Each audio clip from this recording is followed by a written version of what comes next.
सौगातें प्रधानमंत्री नरेंद्र मोदी देंगे। तो ऐसे में उसी के लिए यहाँ पर वो पहुंचे हुए हैं, क्योंकि प्रधानमंत्री नरेंद्र मोदी कई परियोजनाओं का उद्घाटन और शिलान्यास भी यहाँ पर करेंगे और सार्वजनिक रैली को भी वो संबोधित कर सकते हैं।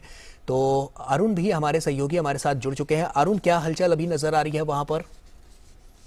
गौरव, देखिए, बहुत ही इम्पोर्टेंट प्राइम मिनिस्टर मोदी की विजिट कही जा सकती है कर्नाटका के लिए, जहाँ पे एक मल्टी सेक्टोरल अप्रोच और फोकस रहने जा रहा है।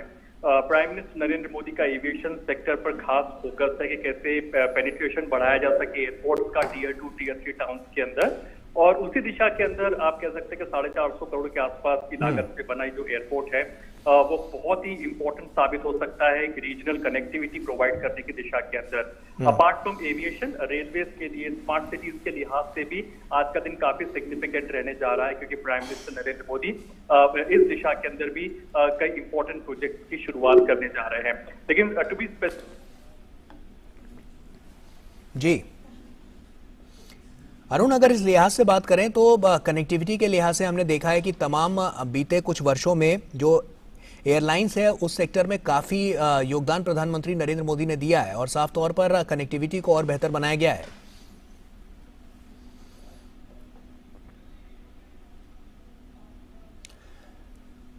तो लगता है कुछ तकनीकी खामी के चलते अरुण से संपर्क नहीं हो पा रहा है, लेकिन हम आपको बता दें तस्वीरें बहुत कुछ बयां करती हैं, ये तस्वीरें बहुत कुछ कह रही हैं, क्योंकि साफ तौर पर ये कर्नाटक का दौरा प्रधानमंत्री नरेंद्र मोदी का बहुत ही महत्वपूर्ण है।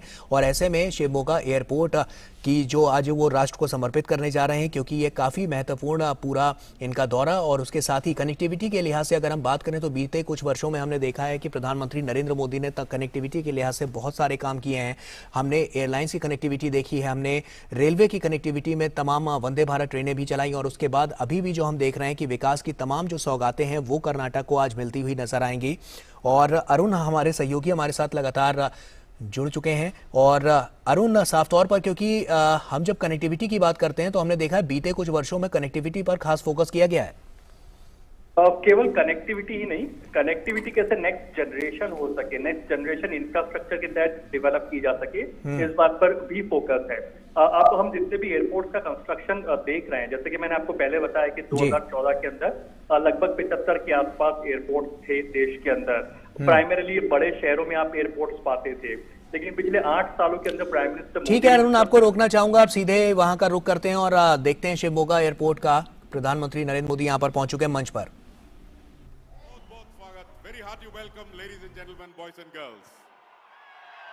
ಆದರಣೀಯ ಪ್ರಧಾನಮಂತ್ರಿಗಳಾದಿಯಾಗಿ ಸರ್ವರಿಗೂ ವೇದಿಕೆಯಲ್ಲಿರುವ ಎಲ್ಲ ಗಣ್ಯರಿಗೂ ಹೃತ್ಪೂರ್ವಕ ಸ್ವಾಗತವನ್ನು ಕೋರುತ್ತಿದ್ದೇವೆ।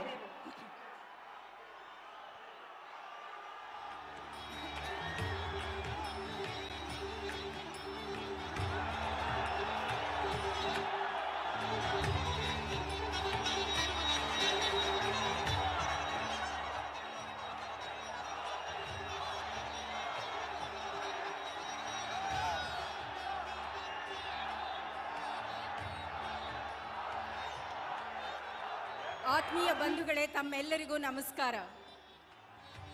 ಮಲೆನಾಡಿನ ಹೆಬ್ಬಾಗಿಲು, ಶ್ರೀಗಂಧದ ಮಡಿಲು, ಸಿಹಿ ಮನಸ್ಸುಗಳ ಒಡಲು, ಸಿಹಿಮೊಗ್ಗೆ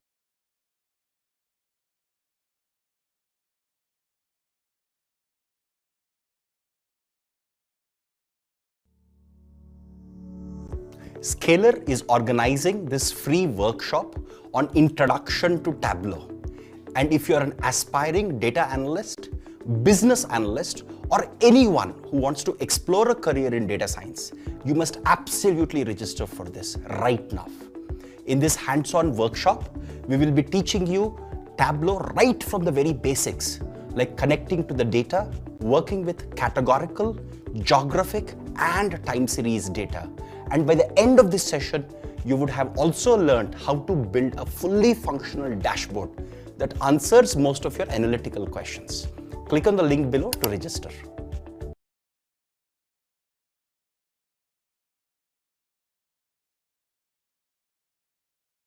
मेरा लड़की का नाम बिकनी है। 4 महीना थे तो हम जल गए थे, तो मेरी पति भी नहीं है, मैं अकेली है, कोई नहीं है मदद करने वाला।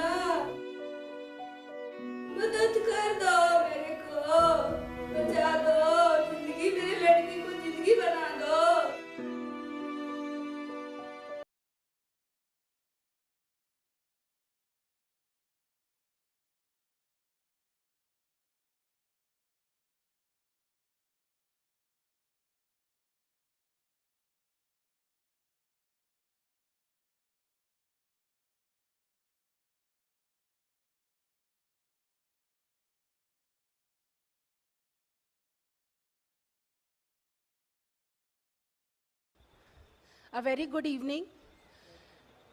The first meeting of finance ministers and central bank governors under India's G20 presidency has just concluded, and we have with us Madam Finance Minister and Minister for Corporate Affairs, Srimati Nirmala Sitharaman, Governor RBI, Dr. Shaktikanta Das, Secretary DEA, Government of India, Shri Ajay Seth, and Chief Economic Advisor, Dr. V. Anant Nageshwaran. So the drill would be, first there would be Madam FM's address, followed by questions, and I'll be announcing the names of the journalists who will be asking the questions. Yes, ma'am. Can this be removed? I think somebody can just take this.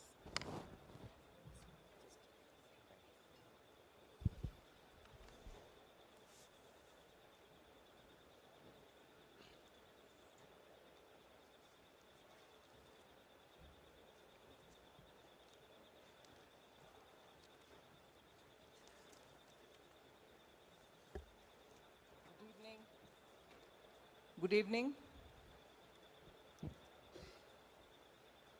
Thank you very much. You've been here all the 3 days and really closely followed what has been developing. This is the first and probably the only one media interaction that we are having together at the end of the first G20 finance ministers and central bank governors meet.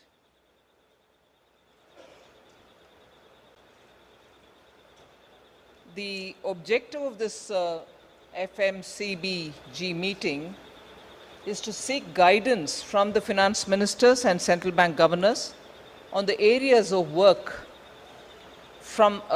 areas of work that will be undertaken under the G20 finance track. It was a 3-day meeting in which 500 foreign delegates, including finance ministers and central bank governors from G20 countries, guest countries, and heads of various international organizations participated. There were only 4 countries whose finance ministers or central bank governors could not attend in person. They are China, Mexico, Russia, and Turkey. With that said, I would like to add that the virtual participation of some of these ministers and central bank governors also happened. So it wasn't as if they were not at all there. They were physically not here, they did participate virtually. India has always tried to make efforts to be a voice of the South, global South. And you know the Honorable Prime Minister, much before our presidency commenced, a month after that in January, held a consultation with all the global South countries in a virtual mode. And therefore, we have taken it upon ourselves, like always before, to voice the concern, the key concerns of developing countries. We did that even in this meeting. We have certainly given priority for India's neighborhood, but not. They will present the memento. ಶ್ರೀಗಂಧದಲ್ಲಿ ಮಾಡಿರುವಂಥ ಸಾಗರದ ಕಲಾವಿದ G ಆದರ್ಶ ಅವರ ಕೈಗಳಲ್ಲಿ ಮೂಡಿ ಬಂದಿರುವಂಥ ಈ ವಿಶೇಷ ಕಲಾಕೃತಿಯ ಕೊಡುಗೆ ಆದರಣೀಯ ಪ್ರಧಾನಮಂತ್ರಿಗಳಿಗೆ. The replica of the Shivamogga airport being presented to the Honorable Prime Minister. We thank the Honorable Prime Minister for accepting the felicitation. ಇನ್ನು ದಣಿವರಿಯದ ನಾಯಕ, ಅಭಿವೃದ್ಧಿಯ ಹರಿಕಾರ, ವಿಮಾನ ನಿಲ್ದಾಣದ ರೂವಾರಿ ಸನ್ಮಾನ್ಯ ಶ್ರೀ BS ಯಡಿಯೂರಪ್ಪ ಸರ್ ಅವರಿಗೆ ಗೌರವ ಸಮರ್ಪಣೆ. We request the Honorable Prime Minister to kindly felicitate Shri BS Yediyurappa ji. ರೈತ ಸಮುದಾಯದ ಉಸಿರಾಗಿದ್ದಾರೆ ಸನ್ಮಾನ್ಯ ಶ್ರೀ BS ಯಡಿಯೂರಪ್ಪ ಅವರು. ಇದರ ಸಂಕೇತವಾಗಿ ಹಸಿರು ಶಾಲಿನ ಉಡುಗೊರೆ ಶ್ರೀ ಯಡಿಯೂರಪ್ಪ ಜಿ ಅವರಿಗೆ. A true statesman, indeed a mass leader, farmers, the Chief Minister who presented the budget for Krushi.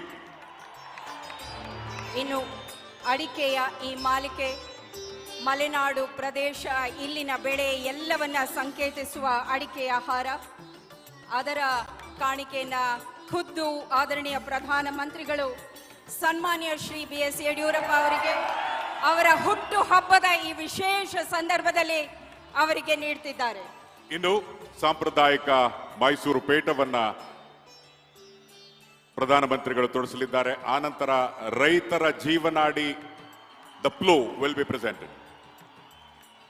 ಪ್ರಥಮ ಬಾರಿಗೆ ಕೃಷಿ ಬಜೆಟ್ ಅನ್ನ ಮಂಡಿಸಿದಂಥವರು ಸನ್ಮಾನ್ಯ ಶ್ರೀ BS ಯಡಿಯೂರಪ್ಪ ಅವರು. ಅದಕ್ಕಾಗಿ ವಿಶೇಷ ಕಾಣಿಕೆ, ನೇಗಿಲಿನ ಸಂಕೇತವಾಗಿರುವಂತಹ ಈ ಸ್ಮರಣ ಕಾಣಿಕೆಯ ಕೊಡುಗೆ. A farmer's leader, a statesman who has built the party from grassroots. Thank you very much, Honorable PM and Honorable Shri BS Yediyurappa ji. ಇನ್ನೀಗ ಎಲ್ಲರನ್ನ ಸ್ವಾಗತಿಸಿ ಆಶಯದ ನುಡಿಗಳನ್ನ ನಮ್ಮೊಟ್ಟಿಗೆ ಹಂಚಿಕೊಳ್ಳಲಿದ್ದಾರೆ. ಗೌರವದಿಂದ ಅವರನ್ನ ಬರಮಾಡಿಕೊಳ್ಳೋಣ. ಅವರೇ ಸನ್ಮಾನ್ಯ ಮುಖ್ಯಮಂತ್ರಿಗಳು ಶ್ರೀ ಬಸವರಾಜ ಬೊಮ್ಮಾಯಿ ಅವರು. Ladies and gentlemen, creation of a new Karnataka for Nava Bharata under the able leadership of Shri Basavaraj Bommai with the guidance of the Honorable PM. ದಯವಿಟ್ಟು ಸ್ವಾಗತಿಸಿ ಸನ್ಮಾನ್ಯ ಮುಖ್ಯಮಂತ್ರಿಗಳಾದ ಶ್ರೀ ಬಸವರಾಜ ಬೊಮ್ಮಾಯಿ.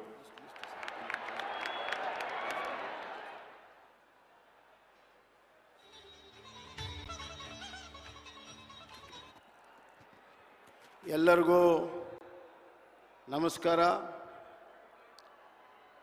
ನೂತನ ವಿಮಾನ ನಿಲ್ದಾಣದ ಶುಭಾಶಯಗಳನ್ನು ಸಮಸ್ತ ಮಲೆನಾಡಿಗೆ ನಾನು ಹೇಳಕ್ಕೆ ಇಚ್ಛೆಪಡ್ತೇನೆ.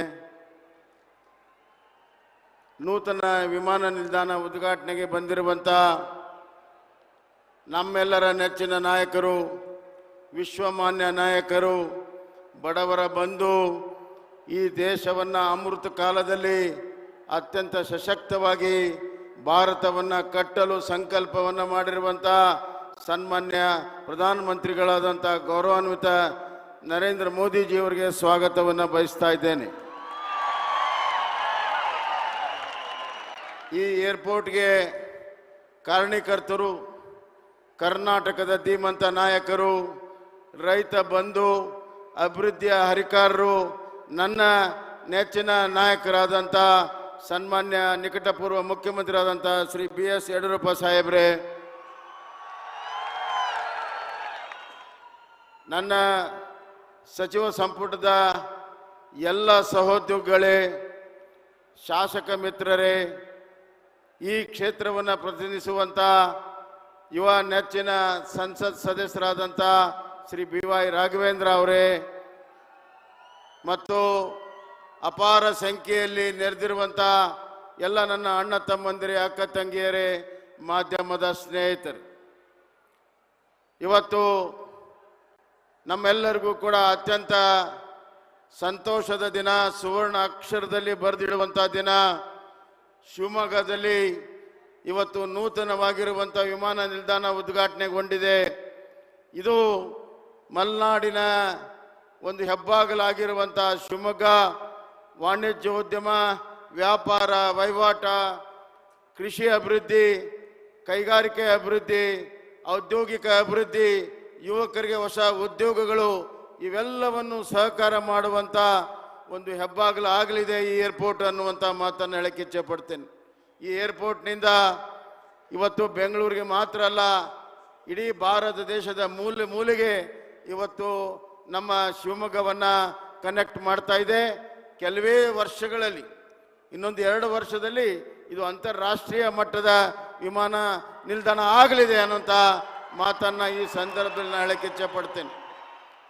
ಬಂಧುಗಳೇ, ಇದಕ್ಕೆಲ್ಲದಕ್ಕೂ ಕಾರಣ ನಮ್ಮ ನೆಚ್ಚಿನ ಪ್ರಧಾನಮಂತ್ರಿ ನರೇಂದ್ರ ಮೋದಿಜಿಯವರು. ತಾವೊಂದ್ಸತಿ ಯೋಚನೆಯನ್ನು ಮಾಡಿ, 2014 2014 ಅದಕ್ಕಿಂತ ಮುಂಚೆ ನಮ್ಮಲ್ಲಿರುವಂಥ ಏರ್ಪೋರ್ಟ್ಗಳೆಷ್ಟು? ಇವತ್ತು 30ಕ್ಕಿಂತ ಹೆಚ್ಚು ಏರ್ಪೋರ್ಟ್ಗಳು 2014ರಿಂದ ನಂತರ ಇವತ್ತು ಉದ್ಘಾಟನೆಗೊಂಡಿದೆ. ಇನ್ನೂ ಒಂದು 10-15 ಉದ್ಘಾಟನೆಗೊಳ್ಳಲಿದ್ದಾವೆ. ಸ್ವತಂತ್ರ ನಂತರ ಆಗಿರುವಂಥ ಏರ್ಪೋರ್ಟ್ಗಿಂತ 2014ರಲ್ಲಿ ಅತಿ ಹೆಚ್ಚು ಏರ್ಪೋರ್ಟ್ ಆಗಿದೆ.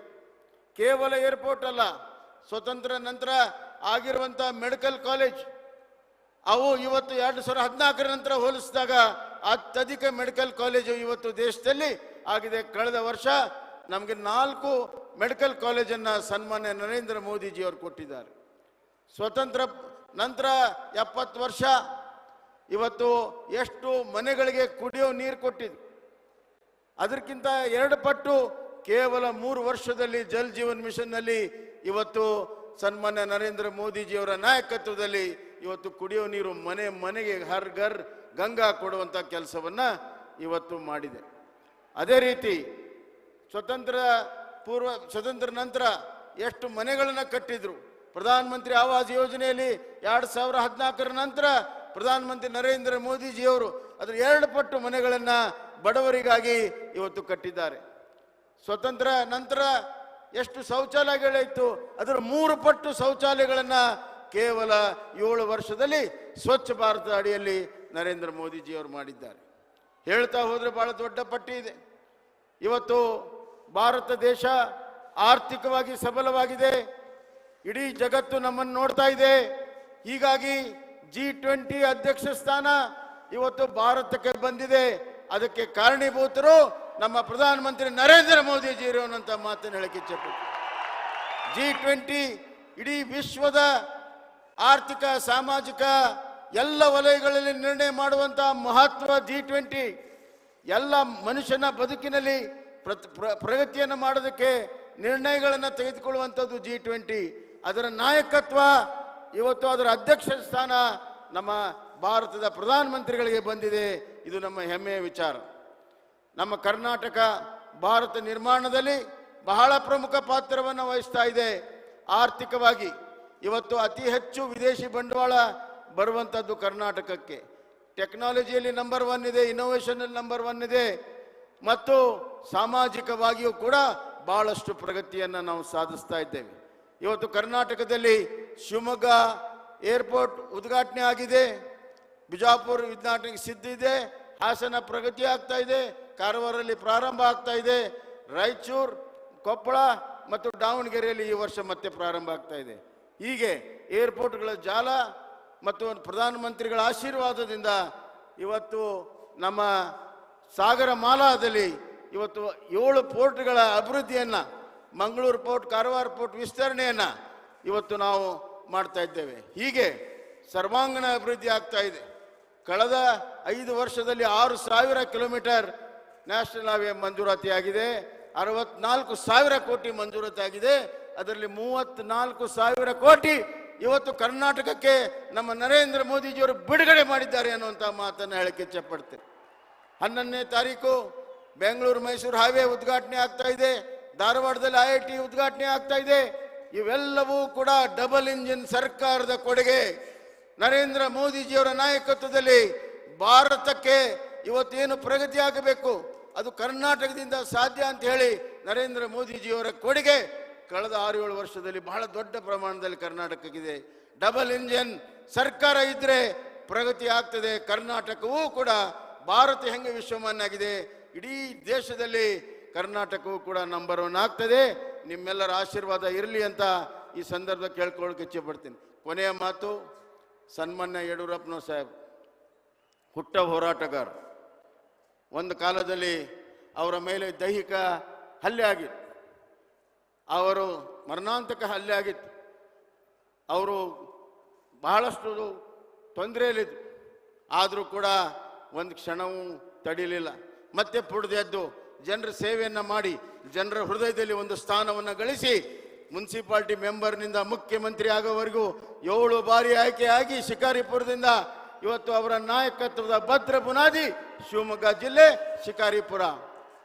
ರೈತರಿಗಾಗಿ ಹೋರಾಟವನ್ನು ಮಾಡಿದ್ರು, ಬಗರ್ ಹುಕಂ ಹೋರಾಟ, ಪಾದಯಾತ್ರೆ, ನೀರಾವರಿಗೆ ಹೋರಾಟ, ಯಾವುದಕ್ಕೆ ಹೋರಾಟ ಮಾಡಿದ್ರು ಅಧಿಕಾರಕ್ಕೆ ಬಂದಾಗ ಆ ಕೆಲಸವನ್ನು ಮಾಡಿದ್ದಾರೆ ಬಂಧುಗಳೇ. ಮೊದಲನೇ ಬಾರಿ ಮುಖ್ಯಮಂತ್ರಿ ಆದಾಗ 10 HP ವರೆಗೂ ಪುಕ್ಕಟ್ಟೆ ಕರೆಂಟ್ ಕೊಡುವಂಥ ಮೊದಲನೇ ಆಜ್ಞೆ. 2ನೇ ಬಾರಿ ಬಂದಾಗ ಕಿಸಾನ್ ಸನ್ಮಾನ್ ಯೋಜನೆಗೆ 4,000 ರೂಪಾಯಿ ಜೋಡಿಸುವಂಥದ್ದು 2ನೇ ಆಜ್ಞೆ. ರೈತ ಹಾಲು ಉತ್ಪಾದಕರಿಗೆ ಅವರು ಸಹಾಯ ಮಾಡಿರುವಂಥದ್ದು, ಭೂಚೇತನ ಕಾರ್ಯಕ್ರಮ ಕೊಟ್ಟಿರುವಂಥದ್ದು, ಹಲವಾರು ಕಾರ್ಯಕ್ರಮಗಳನ್ನು ಕೊಟ್ಟಿದ್ದಾರೆ. ಸಾಮಾಜಿಕ ವಲಯದಲ್ಲಿ ಸಂಧ್ಯಾ ಸುರಕ್ಷಾ, ವಿಧವಾ ವೇತನ, ಭಾಗ್ಯಲಕ್ಷ್ಮಿ ಯೋಜನೆ, ಈ ಥರ ಹಲವಾರು ಕಾರ್ಯಕ್ರಮಗಳು ಶಾಶ್ವತವಾಗಿ ಕರ್ನಾಟಕದಲ್ಲಿ ಉಳಿದಿದೆ. ಅದು ಯಡಿಯೂರಪ್ಪನವರ ಹೆಸರು ಸದಾಕಾಲ ಸೂರ್ಯ ಚಂದ್ರ ಇರೋವರೆಗೂ ಕರ್ನಾಟಕದ ಇತಿಹಾಸದಲ್ಲಿ ಇರ್ತದೆ ಅನ್ನುವಂಥ ಮಾತನ್ನು ಈ ಸಂದರ್ಭದಲ್ಲಿ ಹೇಳಕ್ಕೆ ಇಚ್ಛೆಪಡ್ತೇನೆ. ಆದ್ದರಿಂದ ಬಂಧುಗಳೇ, ಹೆಚ್ಚಿಗೆ ಸಮಯನ ತೆಗೆದುಕೊಳ್ಳೋದಿಲ್ಲ. ಇಬ್ಬರು ಮಹಾನ್ ನಾಯಕರಿದ್ದಾರೆ. ಇವತ್ತು ದೇಶವನ್ನು ನಡೆಸುವಂಥ ನರೇಂದ್ರ ಮೋದಿಜಿಯವರ ಕೈಯಲ್ಲಿ ಈ ಏರ್ಪೋರ್ಟ್ ಉದ್ಘಾಟನೆ ಆಗಿದೆ. ಜಲ್ ಜೀವನ್ ಮಿಷನ್ ಇವತ್ತು ನಾವು ಪ್ರಾರಂಭ ಮಾಡ್ತಾ ಇದ್ದೇವೆ. ಹಲವಾರು ಯೋಜನೆಗಳಿಗೆ ಇವತ್ತು ಚಾಲನೆ ಕೊಟ್ಟಿದ್ದೇವೆ. ತಾವೆಲ್ಲ ಇಷ್ಟು ದೊಡ್ಡ ಸಂಖ್ಯೆಯಲ್ಲಿ ಬಂದಿದ್ದೀರಿ, ನಿಮಗೆ ಧನ್ಯವಾದಗಳನ್ನು ಹೇಳಿ ಮಾನ್ಯ ಪ್ರಧಾನಮಂತ್ರಿಜಿಯವರಿಗೆ ನಾನು ಧನ್ಯವಾದಗಳನ್ನು, ಕೃತಜ್ಞತೆಯನ್ನು ಹೇಳ್ತೇನೆ. ಮಾನ್ಯ ಯಡಿಯೂರಪ್ಪಜಿಯವರಿಗೆ ಅವರ ಹುಟ್ಟಿದ ಹಬ್ಬದ ದಿವಸ ಅವರಿಗೆ ಶುಭಾಶಯಗಳನ್ನು, ಅಭಿನಂದನೆ ಹೇಳಿ 100 ಕಾಲ ಬಾಳಿ 100 ಕಾಲ ಈ ರಾಜ್ಯ ಮತ್ತು ಜನರ ಸೇವೆಯನ್ನು ಮಾಡುವಂಥ ಶಕ್ತಿ ಆ ತಾಯಿ ಭುವನೇಶ್ವರಿ ತಮಗೆ ಕೊಡಲಿ ಅಂತ ಕೇಳಿಕೊಂಡು ನಿಮ್ಮೆಲ್ಲರಿಗೂ ವಂದಿಸಿ ನನ್ನ ಮಾತನ್ನು ಮುಗಿಸ್ತೇನೆ. ಧನ್ಯವಾದಗಳು. The Honorable Chief Minister has thanked the Honorable Prime Minister for the tremendous amount of leadership, and the double-engine government will go a long way towards making Karnataka the #1 state in the country. Let's all give a round of applause. Sanmanya Mukhyamantриಗಳಿಗೆ ನಾವು ಧನ್ಯವಾದಗಳನ್ನು ಅರ್ಪಿಸೋಣ. Thank you, sir. ಶಿವಮೊಗ್ಗದಲ್ಲಿ ವಿಮಾನ ನಿಲ್ದಾಣ ಅವರು ಕಟ್ಟಿದಂತಹ ದೊಡ್ಡ ಕನಸು, ಆ ಕನಸು ಇದೀಗ ಪೂರ್ಣಗೊಂಡಿದೆ. ಅವರ ಜನ್ಮ ದಿನದಂದೇ ವಿದ್ಯುಕ್ತವಾಗಿ ಇದು ಉದ್ಘಾಟನೆಗೊಳ್ಳುತ್ತಿದೆ. ಇಂತಹ ಸಂದರ್ಭದಲ್ಲಿ ಅವರ ಮನದ ಮಾತೇನು ಕೇಳುವಂತಹ ಸಮಯ. ಅವರೇ ನಾನು ಹೆಸರು ಹೇಳೋದೇ ಬೇಕಾಗಿಲ್ಲ. ಲೇಡೀಸ್ ಅಂಡ್ ಜೆಂಟಲ್ಮೆನ್, ಜೋರಾದ ಕರತಾಡನದೊಂದಿಗೆ put your hands together and welcome, ಸ್ವಾಗತಿಸಿ, happy birthday Shri BS ಯಡಿಯೂರಪ್ಪಾಜಿ.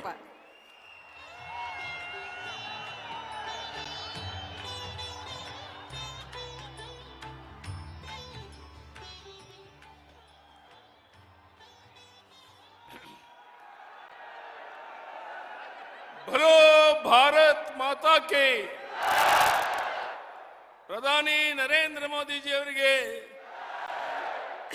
Bharat ಮಾತಾ ಕಿ.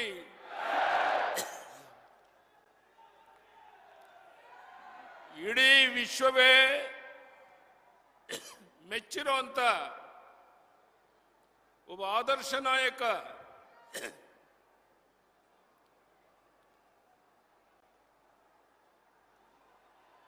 ಪ್ರಧಾನಿ ನರೇಂದ್ರ ಮೋದಿಜಿಯವರು ಇವತ್ತು ಶಿವಮೊಗ್ಗ ವಿಮಾನ ನಿಲ್ದಾಣದ ಉದ್ಘಾಟನೆಗೆ ಬಂದಿರುವಂತಹದ್ದು ನಮಗೆ ಅತ್ಯಂತ ಸಂತಸ, ಸಂಭ್ರಮ, ಆನಂದ ತಂದಿದೆ. ಬಹುಶಃ ಪ್ರಧಾನಿ ನರೇಂದ್ರ ಮೋದಿಜಿಯವರು ಹೇಳಿದ್ರು, ನಿನ್ನ ಹುಟ್ಟುಹಬ್ಬದ ದಿವಸನೇ ಈ ವಿಮಾನ ನಿಲ್ದಾಣದ ಉದ್ಘಾಟನೆ ಆಗಬೇಕು,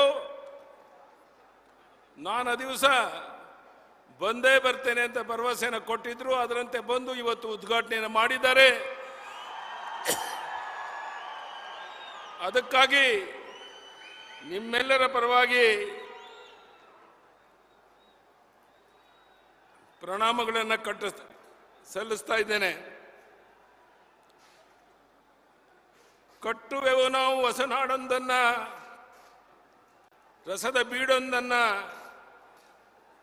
ಎಂಬ ಕವಿವಾಣಿಯಂತೆ ಈ ನಾಡಿನ ಅಭಿವೃದ್ಧಿಯ ಕನಸಿನೊಂದಿಗೆ 70ರ ದಶಕದಲ್ಲಿ ಸಾರ್ವಜನಿಕ ಬದುಕನ್ನು ಪ್ರವೇಶಿಸಿದ ನನ್ನ ರಾಜಕೀಯ ಜೀವನದಲ್ಲಿ ಈ ದಿನ ಬಹಳ ವೈಶಿಷ್ಟ್ಯಪೂರ್ಣವಾದಂತಹದ್ದು. ಇಂದಿನ ಶುಭ ಸಂದರ್ಭದಲ್ಲಿ ನಮ್ಮ ಹೆಮ್ಮೆಯ ಪ್ರಧಾನಿ ಶ್ರೀ ನರೇಂದ್ರ ಮೋದಿಜಿಯವರು ನೇರವಾಗಿ ವಿಮಾನದಲ್ಲಿ ಬಂದಿಳಿದು ನಮ್ಮ ಶಿವಮೊಗ್ಗ ವಿಮಾನ ನಿಲ್ದಾಣವನ್ನು ಉದ್ಘಾಟಿಸಿರುವಂತಹದ್ದು ಈ ಜಿಲ್ಲೆಯ ಜನತಾ ಪಾಲಿಗೆ ಅತ್ಯಂತ ಸಾರ್ಥಕತೆಯ ದಿನ ಎಂದು ಭಾವಿಸಿದ್ದೇನೆ. ಇದೊಂದು ಬರೀ ವಿಮಾನ ನಿಲ್ದಾಣವಲ್ಲ, ಬದಲಿಗೆ ಇಡೀ ಮಲೆನಾಡಿನ ಹಲವಾರು ಕನಸುಗಳು ನನಸಾಗ್ತಿರುವಂಥ ಶುಭ ಸಂಕೇತ. ಇಂದಿನಿಂದ ಅಭಿವೃದ್ಧಿಯ ವೇಗ ಮತ್ತಷ್ಟು ವೇಗ ಪಡೆದು ಆಗಸದ ಎತ್ತರಕ್ಕೆ ಏರುವ ಶುಭ ಸೂಚನೆ ಅಂತ ನಾನು ಹೇಳ್ತೇನೆ. ಶಿವಮೊಗ್ಗ ಜಿಲ್ಲೆ ಜನ, ಅದರಲ್ಲೂ ಶಿಕಾರಿಪುರ ತಾಲೂಕಿನ ಜನ ನನಗೆ ಧೈರ್ಯವನ್ನು ತುಂಬಿ ಶಾಸಕನನ್ನಾಗಿ ಮಾಡಿ ಈ ನಾಡಿನ ಜನರ ಸೇವೆ ಮಾಡುವಂಥ ಅವಕಾಶ ಮಾಡಿಕೊಟ್ಟಂತಹದ್ದು ನರೇಂದ್ರ ಮೋದಿಜಿಯವರ ಆಶೀರ್ವಾದದಿಂದ ಸಂಸತ್ ಸದಸ್ಯನಾಗಿ, ವಿಧಾನ ಪರಿಷತ್ತಿನ ಸದಸ್ಯನಾಗಿ, ವಿಧಾನಸಭೆಯ ಸದಸ್ಯನಾಗಿ, ಮುಖ್ಯಮಂತ್ರಿಯಾಗಿ ಕನ್ನಡ ನಾಡಿನ ಜನರ ಸೇವೆ ಮಾಡುವಂಥ ಸೌಭಾಗ್ಯ ನನಗೆ ಸಿಕ್ಕಿರುವಂಥದ್ದಕ್ಕೆ ನಾನು ಈ ನಾಡಿನ ಜನತೆಗೆ ಋಣಿಯಾಗಿದ್ದೇನೆ. ಬಹುಶಃ ಸಂಸತ್ ಸದಸ್ಯರಾದಂಥ ರಾಘವೇಂದ್ರ ಅವರ ವಿಶೇಷ ಪ್ರಯತ್ನದಿಂದ ಈ ವಿಮಾನ ನಿಲ್ದಾಣ ಆದಷ್ಟು ಬೇಗ ಆಗಿದೆ ಅಂತೇಳಿ ಹೇಳೋದಕ್ಕೆ ನಾನು ಹೆಮ್ಮೆ ಪಡ್ತೇನೆ. ಬಂಧುಗಳೇ, ನಾನು 2014ರಲ್ಲಿ ಮೋದಿಜಿಯವರ ಒತ್ತಾಸೆಯ ಮೇರೆಗೆ ಶಿವಮೊಗ್ಗ ಲೋಕಸಭೆಗೆ ನಿಂತಾಗ 3,65,000ಕ್ಕೂ ಹೆಚ್ಚಿನ ಅಂತರದಿಂದ ಗೆದ್ದು ಬಂದು ನಿಮ್ಮ ಸೇವೆ ಮಾಡುವಂಥ ಅವಕಾಶವನ್ನು ಮಾಡಿಕೊಟ್ಟಿದ್ರು. ಬಂಧುಗಳೇ, ತಮಗೆಲ್ಲ ಗೊತ್ತಿದೆ, 55 ವರ್ಷದ ರಾಜಕೀಯ ಜೀವನದಲ್ಲಿ ನಾನು ಅಧಿಕಾರದಲ್ಲಿದ್ದದ್ದು ಕೇವಲ 7 ವರ್ಷ ಮಾತ್ರ. 7 ವರ್ಷಗಳಲ್ಲಿ ನಾಡಿನ ಉದ್ದಗಲಿಗೆ ಓಡಾಟ ಮಾಡಿ ಸರ್ವರಿಗೂ ಸಮಪಾಲು, ಸಮಬಾಳು, ಸಾಮಾಜಿಕ ನ್ಯಾಯ ಇದರ ಆಧಾರದ ಮೇಲೆ ಕೆಲಸವನ್ನು ಮಾಡಿದ್ದೇನೆ. ಅದಕ್ಕೆ ಮೋದಿಜಿಯವರ ಆಶೀರ್ವಾದ ಕಾರಣ ಅಂತ ಹೇಳಕ್ಕೆ ಇಚ್ಛೆ ಪಡ್ತೇನೆ. ಕರ್ನಾಟಕವೆಂದರೆ ಶರಣರ ನಾಡು. ಸನ್ಮಾನ್ಯ ಪ್ರಧಾನಿ ನರೇಂದ್ರ ಮೋದಿಜಿಯವರಿಗೆ ಅಭಿವೃದ್ಧಿ ಪ್ರೇರಣೆ ನಮ್ಮ ಕರ್ನಾಟಕ. ಕಾಯಕವನ್ನು ಕೈಲಾಸವೆಂದು ಸಾರಿದ ಬಸವಣ್ಣನ ನಾಡು. ಈ ಕಾರಣಕ್ಕಾಗಿ ಕರುನಾಡಿನ ಬೆಳವಣಿಗೆಗೆ ನಮ್ಮ ಪ್ರಧಾನಿಯವರು ವಿಶೇಷ ಆಸಕ್ತಿಯನ್ನು ವಹಿಸಿದ್ದಾರೆ. ಅವರ make in India, skill India ಯೋಜನೆಗಳಿಗೆ ಪ್ರೇರಣೆ ನೀಡಿದ್ದು ಅಣ್ಣ ಬಸವಣ್ಣನವರ ಕಾಯಕ ತತ್ವ. ದೇಶೀಯ ಉತ್ಪನ್ನಗಳಿಗೆ ಶಕ್ತಿ ತುಂಬುವ ಪ್ರೇರಣೆಯ ನಾಡು ನಮ್ಮ ನಾಡು. ಸನ್ಮಾನ್ಯ ಪ್ರಧಾನಿ ನರೇಂದ್ರ ಮೋದಿಜಿಯವರು ವಿಶ್ವದ ಯಾವುದೇ ಮೂಲೆಗೆ ಹೋದರೂ ಬಸವಣ್ಣವರ ತತ್ವವನ್ನು ಉಲ್ಲೇಖಿಸಿ ಬರ್ತಾರೆ. ಇದು ನಮ್ಮ ನಾಡಿನ ಹೆಮ್ಮೆ ಅಂತ ಹೇಳಕ್ಕೆ ಇಚ್ಛೆ ಪಡ್ತೇನೆ. ಇಂದಿನ ಕಾರ್ಯಕ್ರಮವನ್ನು ನೋಡಿದಾಗ ನನಗೊಂದು ಘಟನೆ ನೆನಪಾಗುತ್ತೆ. ನವೆಂಬರ್ 2005ರಲ್ಲಿ ನಮ್ಮ ಮಾಜಿ ರಾಷ್ಟ್ರಪತಿಗಳಾದಂಥ APJ ಅಬ್ದುಲ್ ಕಲಾಂ ಅವರು ಕರ್ನಾಟಕದ ವಿಧಾನಸಭೆಯ ಜಂಟಿ ಅಧಿವೇಶನದಲ್ಲಿ ಪುರಾ ಅಂದರೆ provision of urban amenities in rural areas ಎಂಬ ಯೋಜನೆಯ ಅವಶ್ಯಕತೆ ಬಗ್ಗೆ ಸವಿಸ್ತಾರವಾಗಿ ಮಾತನಾಡಿದರು. ಪಟ್ಟಣದಲ್ಲಿ ದೊರೆಯುವಂಥ ಸವಲತ್ತು ಗ್ರಾಮೀಣ ಭಾಗಕ್ಕೂ ಸೇರಬೇಕು ಅನ್ನೋದು ಅವರ ಅಪೇಕ್ಷೆ ಇದ್ದು, ನಮ್ಮ ಡಬಲ್ ಎಂಜಿನ್ ಸರ್ಕಾರ ಎಲ್ಲ ರೀತಿಯ ಸೇವಾ ಸವಲತ್ತುಗಳನ್ನು ಗ್ರಾಮೀಣ ಭಾಗಕ್ಕೆ ಜೋಡಿಸುವ ಪ್ರಯತ್ನದಲ್ಲಿ ನಮ್ಮ ಪ್ರಧಾನಿಗಳ ನೇತೃತ್ವದಲ್ಲಿ ಈ ರೀತಿಯ ಅಭಿವೃದ್ಧಿ ಕಾರ್ಯಗಳು ಅತ್ಯಂತ ಯಶಸ್ವಿಯಾಗಿ ನಡೆಯುತ್ತೆ. Sir, generally I am not interested in celebrating birthdays, but when my 60th birthday was organized at Bangalore, Shri Atal Bihari Vajpayee ji graced the event and said that he generally does not attend any such birthday events, but mine was an exception. I still cherish that fond memory, sir. And today, yet again, my 80th birthday is also memorable because of you. Your precious time was allocated to inaugurate historical projects which Shivamogga district never witnessed since independence. Modi ji, I also want to share you a piece of information that Jnanapida Award, Rashtravi Kuvempu had mentioned about the importance of the one becoming Vishwamanava 1930s in his books. Sir, and I am humbled to express my opinion in front of this August gathering that you turned out to be the one and only Vishwamanava of this decade by making the rest of the world to realize what exactly means Vasudhaiva Kutumbakam. ಬಂಧುಗಳೇ, ಶಿವಮೊಗ್ಗ ಜಿಲ್ಲೆ ವಿಮಾನ ನಿಲ್ದಾಣ ನೀರಾವರಿ ಯೋಜನೆಗಳು, ರೈಲು ಯೋಜನೆ, ರಸ್ತೆ ಅಭಿವೃದ್ಧಿಗೆ ಹಲವು ಯೋಜನೆಗಳಿಗೆ ಒಂದು ಚಾಲನೆಯನ್ನು ಕೊಡೋಕ್ಕೋಸ್ಕರ ಪ್ರಧಾನಿ ನರೇಂದ್ರ ಮೋದಿ ಅವರೇ ಬಂದಿದ್ದಾರೆ. ಶಿವಮೊಗ್ಗ ಜಿಲ್ಲೆಯ ಅಭಿವೃದ್ಧಿಗಾಗಿ ಬಸವರಾಜ ಬೊಮ್ಮಾಯಿ ಅವರು ರಾಜ್ಯದ ಅಭಿವೃದ್ಧಿಗಾಗಿ ಅನೇಕ ಒಳ್ಳೆಯ ಕೆಲಸವನ್ನು ಮಾಡಿದ್ದಾರೆ.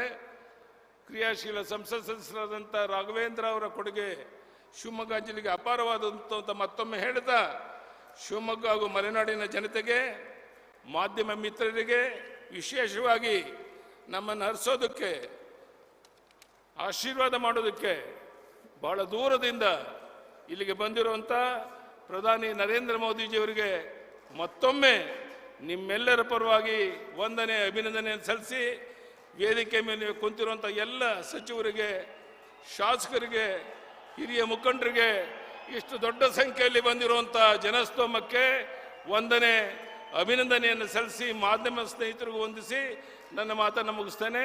ಧನ್ಯವಾದಗಳು. ನಮಸ್ಕಾರ. ಭಾರತ್ ಮಾತಾ ಕಿ.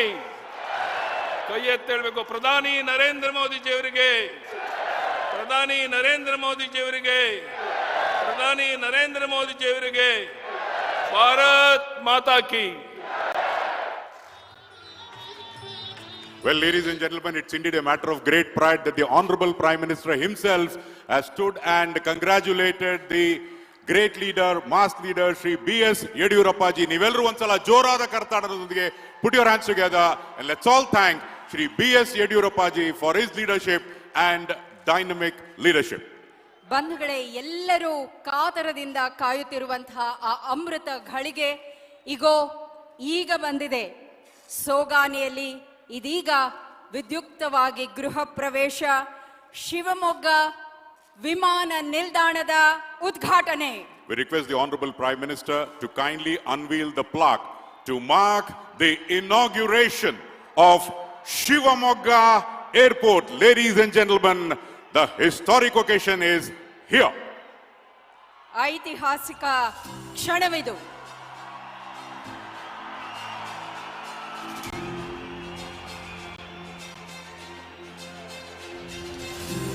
The entire population of Malnad will be benefited by this airport.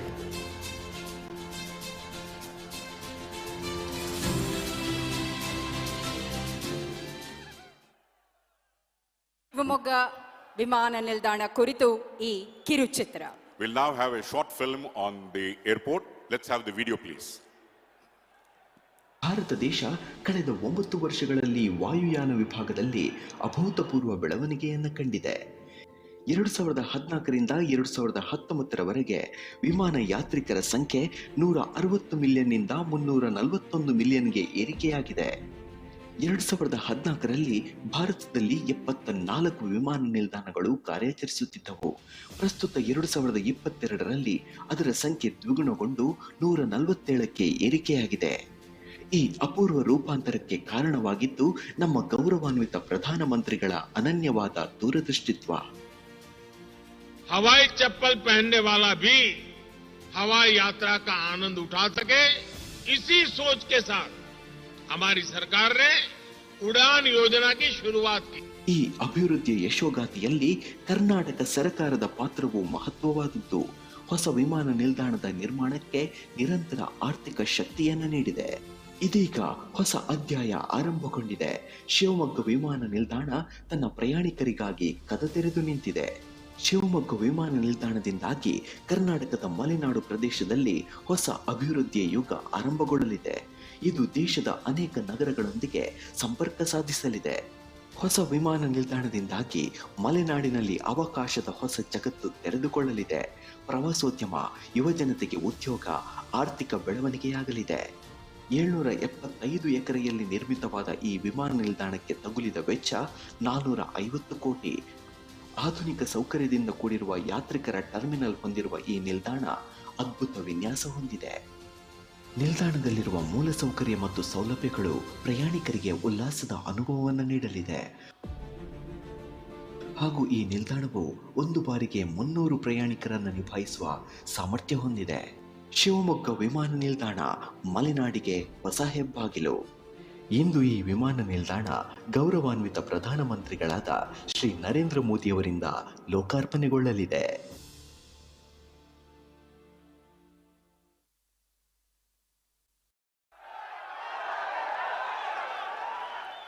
Indeed, under the able leadership of the Honorable Prime Minister Shri Narendra Modi, Shivamogga Airport will open door of opportunities and race towards further development and growth. ಈ ವಿಶೇಷತೆಯ ಜೊತೆಗೆ ಇನ್ನಷ್ಟು ಅಭಿವೃದ್ಧಿ ಕಾರ್ಯಕ್ರಮಗಳಿಗೆ ಚಾಲನೆ, ಉದ್ಘಾಟನೆ, ಲೋಕಾರ್ಪಣೆ.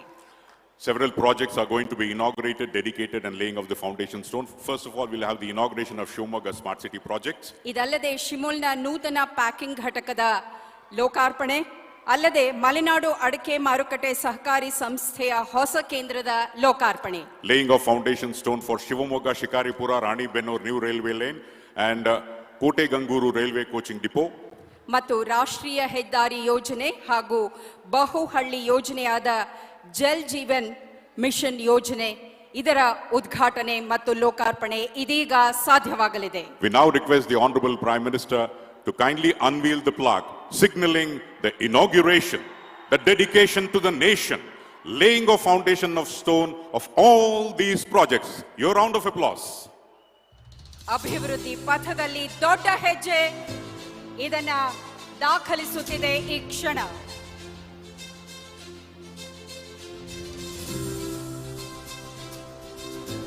Inauguration of Shivamogga Smart City projects.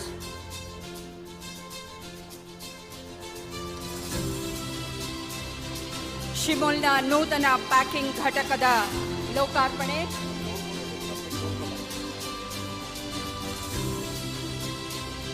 Inauguration of Shimul new milk packing unit.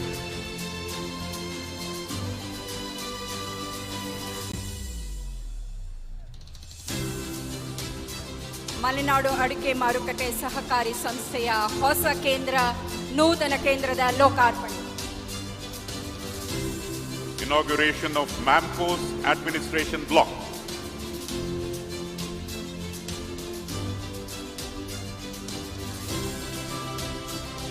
Shivamogga Shikaripura Ranebennur ನೂತನ ರೈಲು ಮಾರ್ಗ. Foundation stone of Shivamogga Shikaripura Ranibennur new railway line.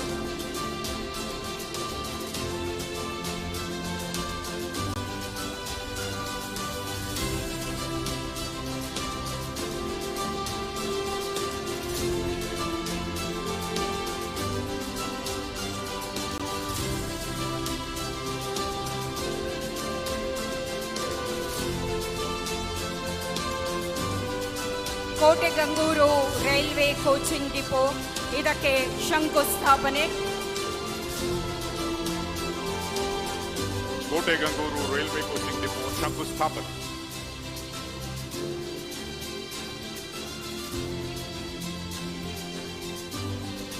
कोटे गंगूर रेलवे कोचिंग डिपो का शिलान्यास.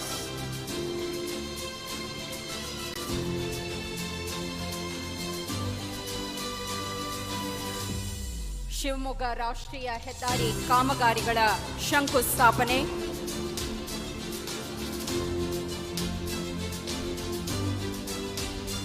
Another developmental step, foundation stone laying of national highway projects.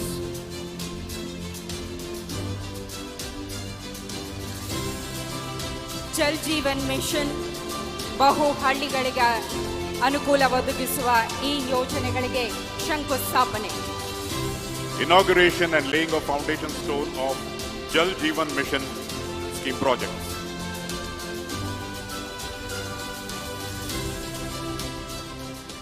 ಇದೆಲ್ಲವನ್ನ ಆಗು ಮಾಡಿಕೊಟ್ಟ ಆದರಣೀಯ ಪ್ರಧಾನಮಂತ್ರಿಗಳಿಗೆ ನಮ್ಮ ಹೃತ್ಪೂರ್ವಕ ಧನ್ಯವಾದಗಳು. ಇವೆಲ್ಲದರ ಕುರಿತಾಗಿ ಒಂದು ಕಿರುಚಿತ್ರ ಇದೀಗ ಮೂಡಿ ಬರಲಿದೆ.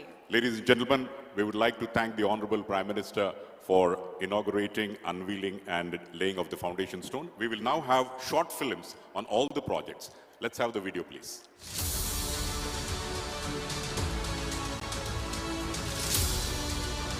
ಮಾನ್ಯ ಪ್ರಧಾನಮಂತ್ರಿ ನರೇಂದ್ರ ಮೋದಿಯವರ ಪರಿಕಲ್ಪನೆಯ ಅಭಿವೃದ್ಧಿ ಹೊಂದಿದ ಭಾರತ ನಿರ್ಮಾಣದ ಅವಿಭಾಜ್ಯ ಅಂಗವಾಗಿರುವ ಸ್ಮಾರ್ಟ್ ಸಿಟಿ ಮಿಷನ್ SCM ನಗರಾಭಿವೃದ್ಧಿಯ ದೃಷ್ಟಿಕೋನದಲ್ಲಿ ಹೊಸ ಬದಲಾವಣೆಯ ಮುಖಾಂತರ ನಗರಗಳನ್ನು ಪುನರುಜ್ಜೀವನಗೊಳಿಸುತ್ತಿದೆ. ये स्मार्ट सिटी कंसेप्ट ये सिर्फ इस काम के लिए इतने पैसे दिए जाएंगे वो नहीं है. ये अपने आप में एक बहुत बड़ा जन आंदोलन है. ये बीते हुई कल के अनुभव के आधार पर उज्जवल भविष्य की नींव रखने का एक सार्थक प्रयास है. ದೇಶಾದ್ಯಂತ 100 ಸ್ಮಾರ್ಟ್ ಸಿಟಿಗಳ ಅಂಗವಾಗಿ ಭವಿಷ್ಯದ ವಾಸಯೋಗ್ಯ ನಗರಗಳಾಗಿ ಪುನರಾವರ್ತಿಸಲು ಕರ್ನಾಟಕ ಮತ್ತು ಕೇಂದ್ರ ಸರ್ಕಾರಗಳಿಂದ ತಲಾ 500 ಕೋಟಿ ರೂಪಾಯಿಗಳ ಧನ ಸಹಾಯದೊಂದಿಗೆ 2017ರಲ್ಲಿ ಪ್ರಾರಂಭಿಸಲಾಯಿತು ಶಿವಮೊಗ್ಗ ಸ್ಮಾರ್ಟ್ ಸಿಟಿ ಲಿಮಿಟೆಡ್. ಇದು 100 ಸ್ಮಾರ್ಟ್ ಸಿಟಿಗಳಲ್ಲಿ ರಾಷ್ಟ್ರಮಟ್ಟದಲ್ಲಿ 10ನೇ ಸ್ಥಾನದಲ್ಲಿದೆ. ತನ್ನ ಕನಸನ್ನು ನನಸಾಗಿಸುವ ನಿಟ್ಟಿನಲ್ಲಿ ಧಾವಿಸುತ್ತಾ Shivamogga smart city limited smart city mission funding ಅಡಿ 71 ಯೋಜನೆಗಳ ಪೈಕಿ 63 ಯೋಜನೆಗಳನ್ನು ಪೂರ್ಣಗೊಳಿಸುವ ಮೂಲಕ 93.5% ವಾಸ್ತವಿಕ ಪ್ರಗತಿ ಸಾಧಿಸಿದೆ. ಶಿವಮೊಗ್ಗ ಸ್ಮಾರ್ಟ್ ಸಿಟಿ ಲಿಮಿಟೆಡ್ನ ಮಹತ್ವದ ಅಂಶ ಎಂದರೆ ಸ್ಮಾರ್ಟ್ ರಸ್ತೆಗಳು. ಪಾದಚಾರಿ ಸ್ನೇಹಿ ರಸ್ತೆಗಳಾಗಿದ್ದು ಮೋಟಾರು ರಹಿತ ಸಾರಿಗೆಗಾಗಿ ಇದು ಮುಂದಾಲೋಚನೆಯೊಂದಿಗೆ ಸಿದ್ಧವಾಗಿದೆ.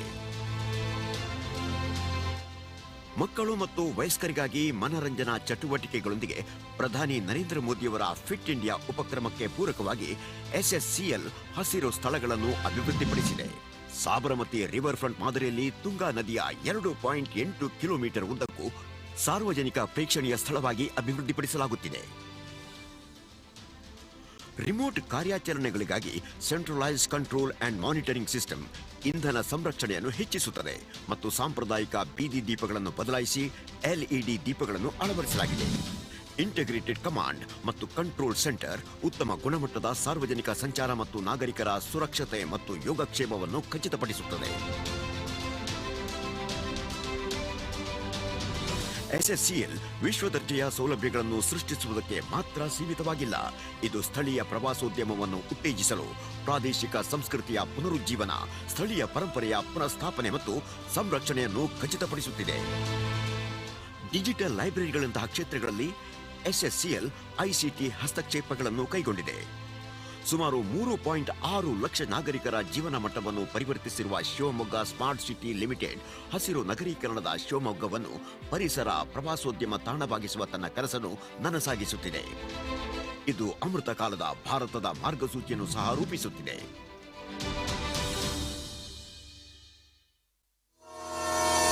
Indian Railways in the last 8 to 9 years has changed for better, has become faster, safer and more people-friendly. The transformation in railways under the visionary leadership of our beloved Prime Minister, Shri Narendra Modi ji, is a testimony of India's collective strength and resolute efforts. Rail connectivity के complete transformation पर काम किया. आज railway में सफर का अनुभव 8 साल पहले की तुलना में बिल्कुल अलग है. भारतीय रेल अब तेज भी हो रही है, स्वच्छ भी हो रही है, आधुनिक भी हो रही है, सुरक्षित भी हो रही है और सिटीजन फ्रेंडली भी हो रही है. Karnataka has become a strong partner in the unprecedented growth journey of railways. In the last 9 years, railway projects worth rupees 45,000 crore have either been completed or are in various stages of completion in Karnataka. Continuing this process of nation building, people of Karnataka get a new gift of railway projects worth rupees 1,100 crore, as foundation stones are being laid for 2 key rail connectivity projects by Prime Minister Shri Narendra Modi ji. The Shivamogga Shikaripura Ranebennur New Line project, worth rupees 1,000 crore, will ensure strong rail connectivity in Shivamogga, Davanagere and Haveri districts. It will enable direct connectivity of Shivamogga with Bengaluru, Mumbai main railway route, thereby boosting trade and commerce in the entire region. Due to abundant paddy fields, areca nut and spice farms, Shivamogga is known as food cradle of Karnataka. Ranebennur, the gateway to North Karnataka, has a robust commodities market famous for agri-seeds, spices and cotton. Farmers and artisans of this region will benefit immensely, as it will be convenient and cost-effective for them now to transport agri-products, spices and handicrafts to distant markets across India. This line will boost ecological and cultural tourism in the region also. The railway line will be fit for trains to run at 160 km per hour. It will be level crossing, gates free. For this, 21 road over bridges and 57 road under bridges are planned, which will ensure high-speed train movement as well as safety of road vehicles. The project is a fine example of how double-engine government speeds up progress. Government of Karnataka is sharing 50% of construction cost with Government of India. State government is also facilitating land acquisition for the project. Foundation stone for coaching depot at Koteganguru is also being laid by the Honorable Prime Minister. This project, worth over rupees 100 crore, will upgrade the small halt station of Koteganguru with 4 railway lines and 3 platforms. It will have facilities for maintenance and safety checks of coaches. This will enable starting of new trains from Koteganguru, thereby promoting greater regional connectivity of Malnad region. It will also decongest KSR, Bengaluru and Mysuru railway stations by easing the load of long-distance originating trains. These railway projects will boost railway connectivity to cultural, educational and tourist destinations in Karnataka and contribute to the resolve of Nava Karnataka for Nava Bharat.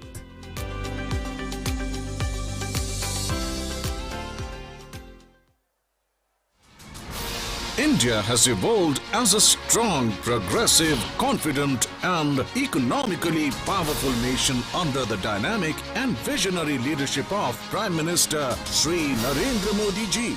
हमारी प्राथमिकता है विकास, विकास और विकास।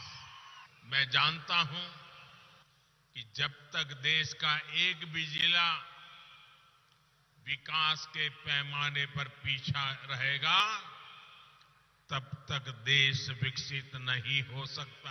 As a gratitude to the people of Karnataka, Shri Narendra Modi ji has initiated more than rupees 2 lakh crores of road infrastructure projects in the last 8 years. Today is a historic day as Honorable Prime Minister is laying the foundation stone for 3 national highway projects costing rupees 219 crores. These projects are widening of Megaravalli to Agumbe on Tirthahalli Malpe section and road safety and curve improvements work from Bharatipura near Tirthahalli on Shivamogga Mangalore section. These projects will give better connectivity to educational hub of Karnataka, Manipal and famous pilgrim centers of Sringeri, Udupi and Karkala. Construction of Shikaripura bypass will decongest traffic in Shikaripura town by bifurcating highway traffic from city traffic. It will immensely improve in transportation of paddy and jawar grown in this region to bigger agriculture mandis and give smooth and fast connectivity to famous tourist spots like Jog Falls and temples of Sigandur, Kollur and Udutani in Shivamogga district. These projects will provide future-ready road infrastructure which will transform urban and rural landscape, encourage investments and generate employment in the state of Karnataka and lead the way in making India self-reliant.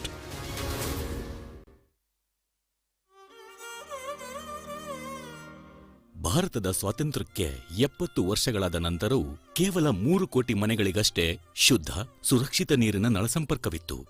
ದಿನಬಳಕೆಯ ನೀರನ್ನು ಹೊತ್ತು ತರುವ ಜವಾಬ್ದಾರಿ ಮಹಿಳೆಯರ ಮತ್ತು ಮಕ್ಕಳ ಮೇಲಿತ್ತು.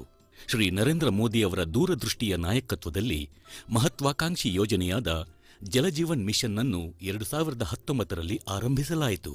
ಭಾರತದ ಪ್ರತಿ ಗ್ರಾಮೀಣ ಮನೆಗೂ ಕಾರ್ಯಾತ್ಮಕ ಗೃಹ ನಳ ಸಂಪರ್ಕ ಒದಗಿಸುವ ಯೋಜನೆ ಇದಾಗಿದೆ. ಇದರ ಪರಿಣಾಮವಾಗಿ ದೇಶದಲ್ಲಿ ಕೇವಲ 3 ವರ್ಷಗಳಲ್ಲಿ ಕಾರ್ಯಾತ್ಮಕ ಗೃಹ ನಳ ಸಂಪರ್ಕ ಹೊಂದಿದ ಮನೆಗಳ ಸಂಖ್ಯೆ 11 ಕೋಟಿ ದಾಟಿತು. हर घर जल जब पहुंचता है तो सबसे अधिक लाभ हमारी बहनों को होता है, भावी पीढ़ी को होता है.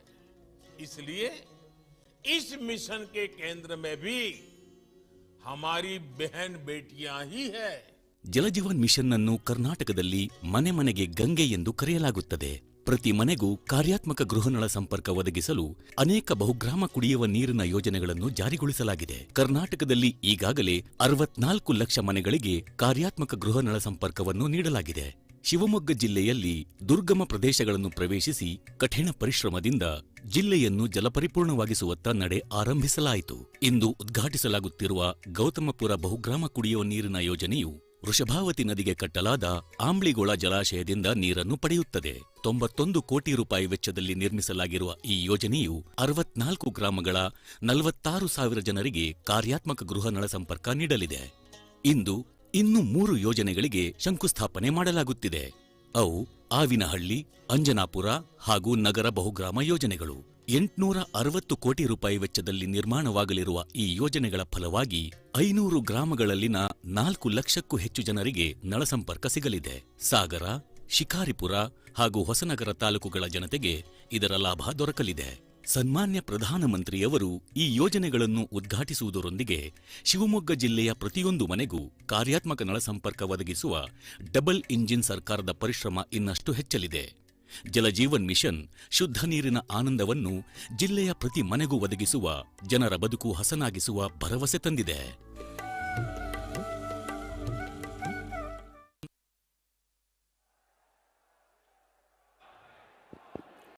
ಬಂಧುಗಳೇ, ಕರ್ನಾಟಕ, ವಿಶೇಷತಃ ಶಿವಮೊಗ್ಗೆಯ ಪಾಲಿಗೆ ಇದು ಐತಿಹಾಸಿಕ ದಿನ.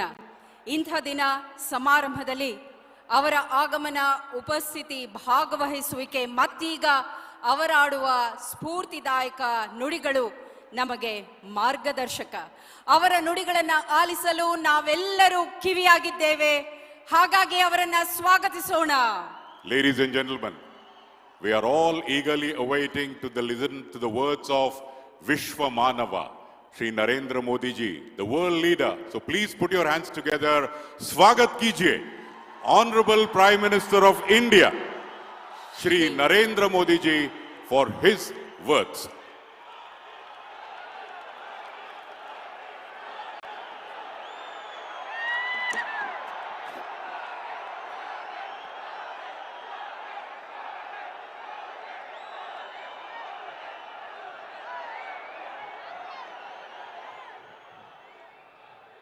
ಕರ್ನಾಟಕದ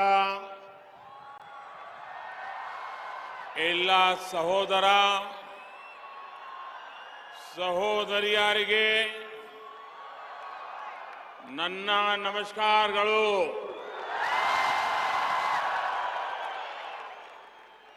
ಶ್ರೀಗನ್ನಡಂ ಗೆಲ್ಲೆ, ಶ್ರೀಗನ್ನಡಂ ಬಾಳ್ಗೆ, जय भारत जनजातीय तनुजाते, जय हे कर्नाटक माते. एक भारत श्रेष्ठ भारत के लिए ऐसे समर्पण भाव को रखने वाले राष्ट्र कवि कुवेंपु की धरती को मैं आदरपूर्वक नमन करता हूं. आज मुझे एक बार फिर कर्नाटका के विकास से जुड़े हजारों करोड़ रुपए के प्रोजेक्ट्स के लोकार्पण और शिलान्यास का सौभाग्य मिला है. अभी अभी शिवमोगा में हूं और यहां से मुझे बेलगावी जाना है. आज शिवमोगा को अपना एयरपोर्ट मिला है. लंबे समय तक जिसकी डिमांड थी वो आज पूरी हुई है। शिवमोगा एयरपोर्ट बहुत ही भव्य बना है, बहुत ही सुंदर है। इस एयरपोर्ट में भी कर्नाटका के ट्रेडिशनल और टेक्नोलॉजी का अद्भुत संगम नजर आता है। और ये सिर्फ एयरपोर्ट नहीं है, ये इस क्षेत्र के नौजवानों के सपनों को नई उड़ान का अभियान है। आज रोड और रेल से जुड़े अनेक प्रोजेक्ट्स का भी शिलान्यास हुआ है। हर घर नल से जल के प्रोजेक्ट में काम शुरू हो रहा है। विकास के ऐसे हर प्रोजेक्ट के लिए मैं शिवमोगा के और आसपास के सभी जिलों का, वहां के सभी नागरिकों को बहुत बहुत बधाई देता हूं। साथियों, आज का दिन एक और वजह से बहुत विशेष है। आज कर्नाटका के लोकप्रिय जननेता बीएस येदियुरप्पा जी का जन्मदिन है। मैं उनकी लंबी आयु की कामना करता हूं। उन्होंने अपना जीवन गरीबों के कल्याण के लिए, किसानों के कल्याण के लिए समर्पित किया है। येदियुरप्पा जी ने अभी पिछले हफ्ते कर्नाटका असेंबली में जो भाषण दिया है, वो सार्वजनिक जीवन जीने वाले प्रत्येक व्यक्ति के लिए प्रेरणा है।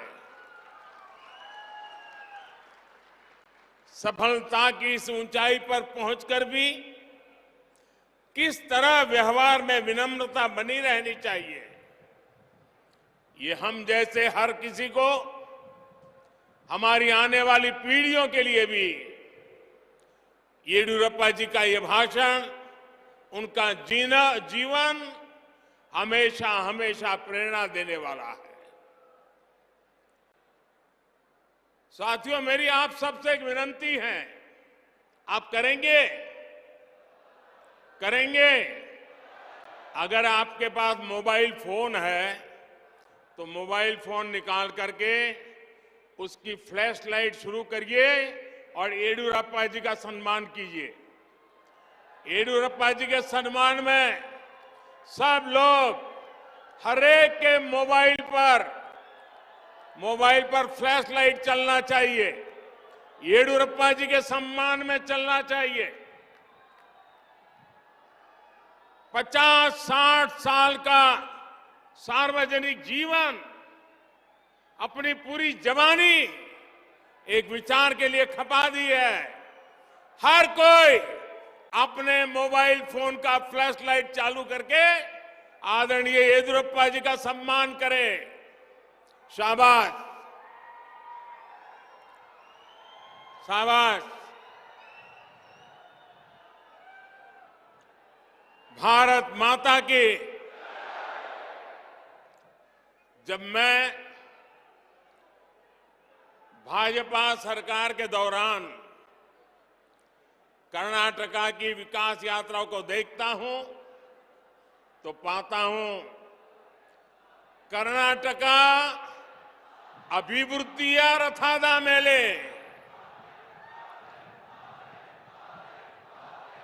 ಈ ರಥವು ಪ್ರಗತಿಯ ಪಥದ ಮೇಲೆ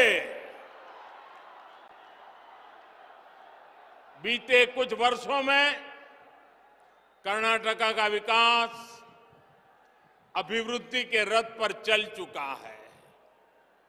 ये अभिवृद्धि रथ प्रगति पथ पर दौड़ रहा है।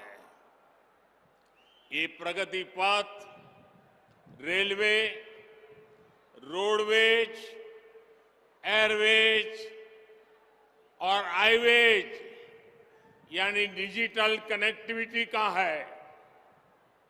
साथियों, हम सब जानते हैं कि कोई गाड़ी हो या सरकार, डबल इंजन लगता है ना तो उसकी स्पीड कई गुना बढ़ जाती है। कर्नाटका का अभिवृद्धि रथा ऐसे ही डबल इंजन पर चल रहा है, बल्कि तेजी से दौड़ रहा है। भाजपा की डबल इंजन सरकार एक और बड़ा बदलाव लेकर आई है। पहले जब कर्नाटका के विकास की चर्चा होती थी तो ये बड़े शहरों के आसपास वहीं तक सीमित रहती थी, लेकिन डबल इंजन सरकार इस विकास को कर्नाटका के गांवों तक, टीयर 2 सिटी तक, टीयर 3 सिटी तक पहुंचाने का लगातार प्रयास कर रहे हैं। शिवमोगा का विकास इसी सोच का परिणाम है। भाइयों और बहनों, शिवमोगा का ये एयरपोर्ट ऐसे समय में शुरू हो रहा है जब भारत में हवाई यात्रा को लेकर बहुत उत्साह है।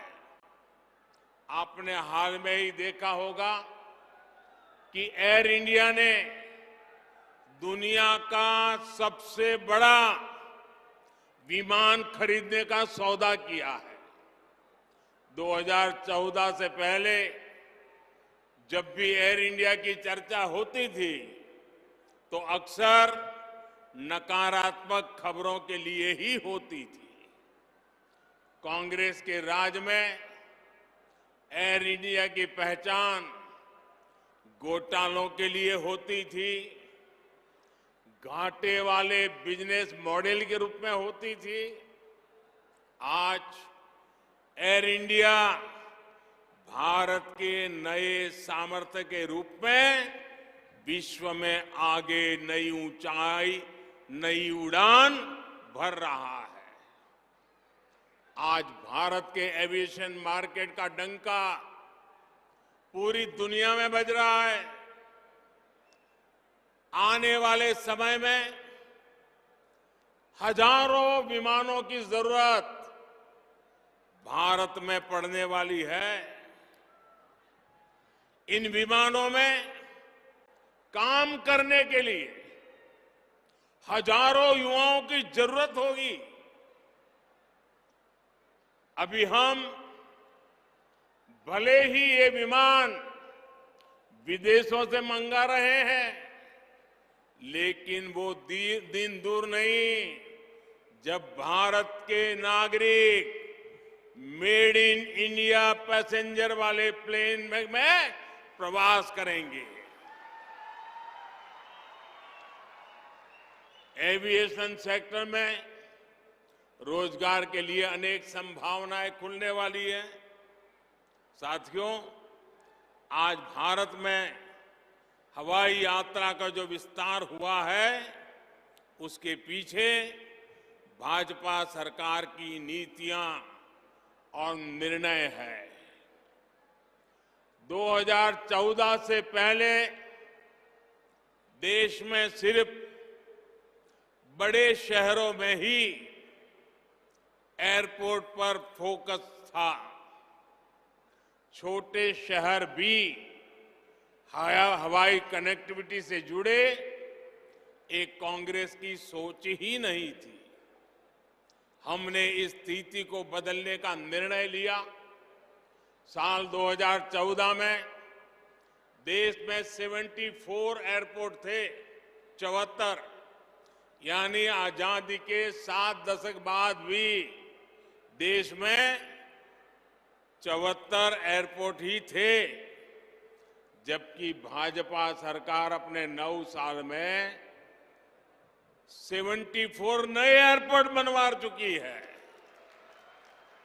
देश के अनेक छोटे शहरों के भी पास जब उनके अपने आधुनिक एयरपोर्ट है, आप कल्पना कर सकते हैं कि भाजपा सरकार के काम करने की रफ्तार क्या है।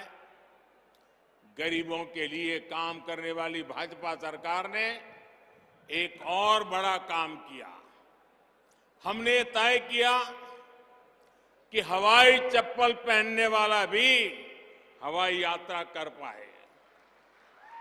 इसलिए हमने बहुत ही कम कीमत पर हवाई टिकट देने वाली उड़ान योजना शुरू की। आज जब मैं देखता हूं कि मेरे कितने ही गरीब भाई बहन पहली बार हवाई जहाज में चढ़ रहे हैं और उससे मुझे बहुत संतोष होता है। शिवमोगा का एयरपोर्ट भी अब इसका गवाह बनेगा। साथियों, नेचर, कल्चर और एग्रीकल्चर की धरती शिवमोगा के लिए ये नया एयरपोर्ट विकास के नए द्वार खोलने जा रहा है। शिवमोगा वेस्टर्न घाट के लिए मशहूर मलेनाडु का गेटवे है। जब नेचर की बात होती है तो यहाँ की हरियाली, यहाँ के वाइल्ड लाइफ सेंचुरीज, नदियां और पहाड़ अद्भुत है। आपके पास मशहूर जोग जलपाता भी है। यहाँ प्रसिद्ध एलिफेंट कैप है।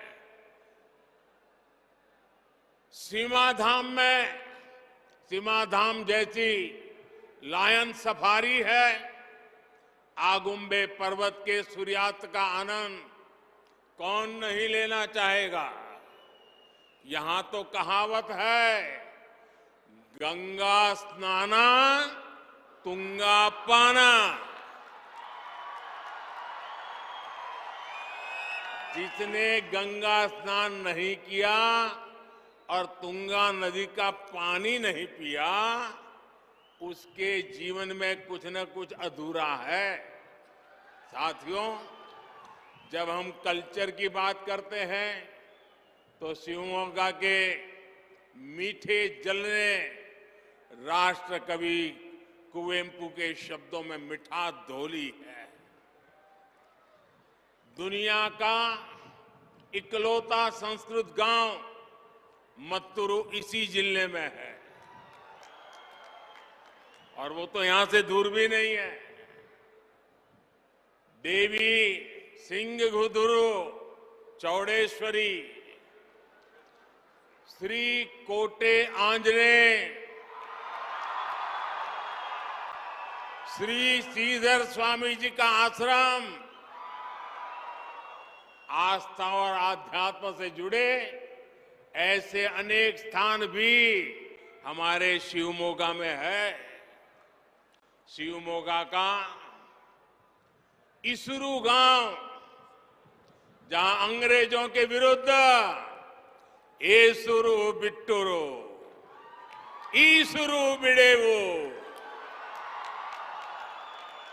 इसका नारा गूंजा, ये हम सभी के लिए प्रेरणा स्थली है। भाई और बहनों, नेचर और कल्चर के साथ साथ शिवमोगा के एग्रीकल्चर की भी विविधता है।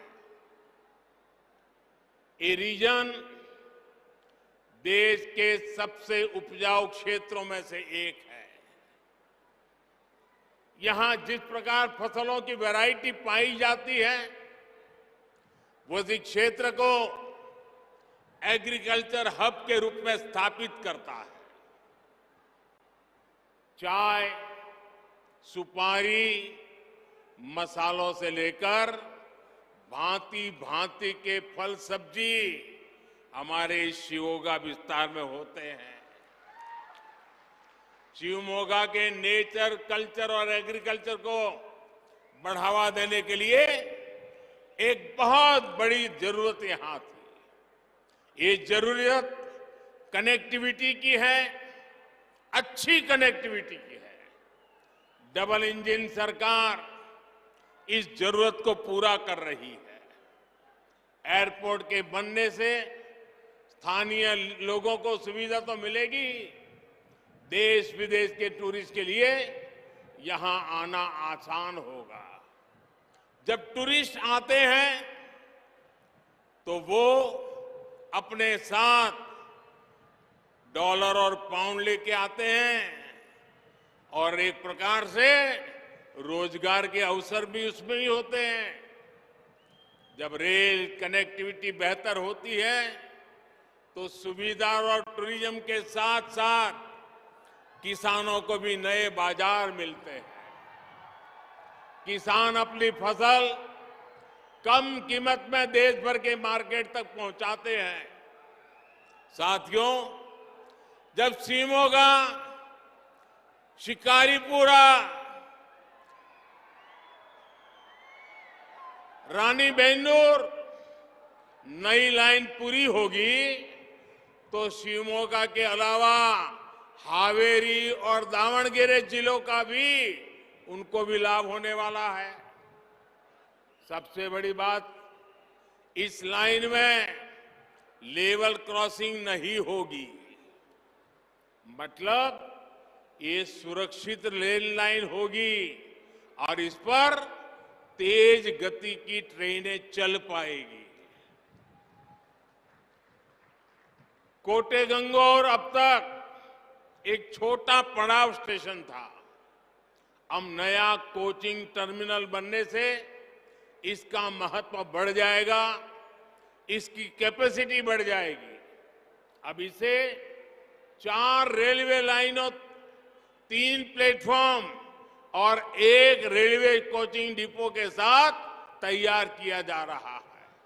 इससे यहां से देश के दूसरे हिस्सों के लिए नई ट्रेनें चल पाएगी। हवाई और रेल ट्रांसपोर्ट के साथ साथ अब रोड भी अच्छी होती है, तब युवाओं का बहुत लाभ होता है। शिवमोगा तो एजुकेशनल हब है। अच्छी कनेक्टिविटी होने से आसपास के जिलों से युवा साथियों के लिए यहां आना आसान होगा। इससे नए बिजनेस के लिए, नए उद्योगों के लिए भी रास्ते खुलेंगे। यानी अच्छी कनेक्टिविटी से जुड़ा इंफ्रास्ट्रक्चर इस पूरे क्षेत्र में रोजगार के नए अवसर बनाने जा रहा है। भाइयों और बहनों, आज शिवमोगा और इस क्षेत्र की माताओं बहनों के जीवन को आसान बनाने के लिए भी एक बड़ा अभियान चल रहा है। ये अभियान है हर घर पाइप से जल पहुंचाने का। शिवमोगा जिले में 3 लाख से अधिक परिवार है। जल जीवन मिशन शुरू होने से पहले यहां लगभग 90,000 परिवारों के घर में जल कनेक्शन था, नल से कनेक्शन मिला था। डबल इंजन सरकार अभी तक करीब करीब 1.5 लाख नए परिवारों को पाइप से पानी की सुविधा दे चुकी है। बाकी परिवारों तक नल से जल पहुंचाने के लिए अनेक प्रोजेक्ट्स पर काम चल रहा है। बीते 3.5 वर्षों में कर्नाटका में 40 लाख ग्रामीण परिवारों तक पाइप से पानी पहुंचा गया है। साथियों, बीजेपी की सरकार गांव, गरीब और किसान की सरकार है। बीजेपी की सरकार गरीबों के कल्याण के लिए काम करने वाली सरकार है। बीजेपी की सरकार माताओं बहनों का स्वाभिमान माताओं बहनों के लिए अवसर, माताओं बहनों के सशक्तिकरण इस रास्ते पर चल रही है। इसलिए हमने बहनों से जुड़ी हर परेशानी को दूर करने का प्रयास किया है। टॉयलेट हो, रसोई घर में किचन में गैस हो या नल से जल हो, इनका अभाव हमारी बहनों बेटियों को ही सबसे अधिक परेशान करता था। आज इसको हम दूर कर रहे हैं। जल जीवन मिशन से डबल इंजन सरकार हर घर तक जल पहुंचाने के लिए ईमानदारी से प्रयास कर रही है। साथियों, कर्नाटका के लोग भली भांति जानते हैं कि भारत का ये अमृतकाल विकसित भारत बनाने का काल है। आजादी के इतिहास में पहली बार ऐसा अवसर आया है। पहली बार पूरी दुनिया में भारत की इतनी गूंज सुनाई दे रही है। दुनिया भर के निवेशक भारत आना चाहते हैं और जब निवेश आता है तो उसका बहुत लाभ कर्नाटका को भी होता है, यहाँ के युवाओं को भी होता है। इसलिए कर्नाटका डबल इंजन सरकार को बार बार अवसर देने का मत बना चुका है। मैं आपको आश्वस्त करता हूं कि कर्नाटका के विकास का यह अभियान अब और तेज होने वाला है। हमें मिलकर आगे बढ़ना है, मिलकर चलना है। हमें एक साथ चल करके हमारे कर्नाटका के लोगों के, हमारे शिवमोगा के लोगों के सपनों को पूरा करना है। एक बार फिर आप सभी को विकास के इन प्रोजेक्ट्स के लिए मैं बहुत बहुत बधाई देता हूं, बहुत बहुत शुभकामनाएं देता हूं। मेरे साथ बोले भारत माता की, भारत माता की, भारत माता की। धन्यवाद।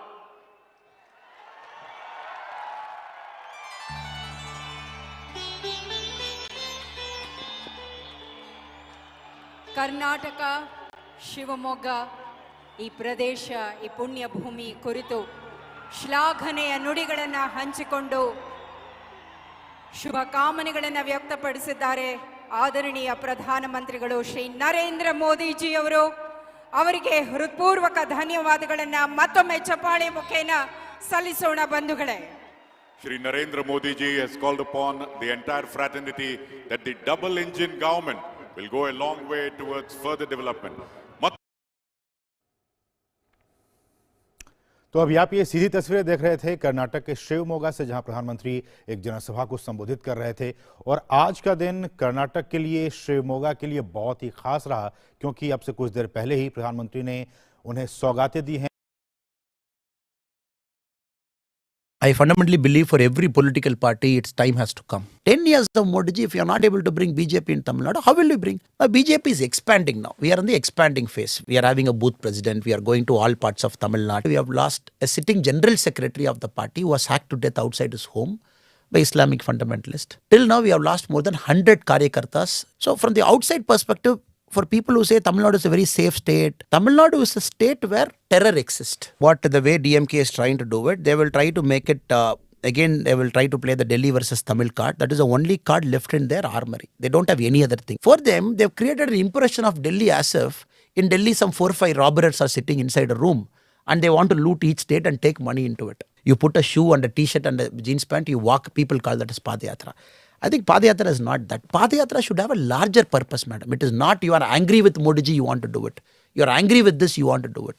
Lot of media, especially from Delhi, is focusing on the governor's speech. But we have to understand what happened before the governor's speech. The governor was made to feel unwelcome. They spoke ill of governor in the well of the house. They say the governor has added some lines to it and given his own speech. He did not add a single line of his own. This watch is something which I wanted to wear because the watch is of the Rafale cockpit. A party in power is asking a common man, show the bill. which of course I'm showing April, the day I start my Padayatra. I try to push some things very fast. I am not like a traditional politician who will allow things to mature. I want to put more firewood and cook faster. But right or wrong, that is my style, madam.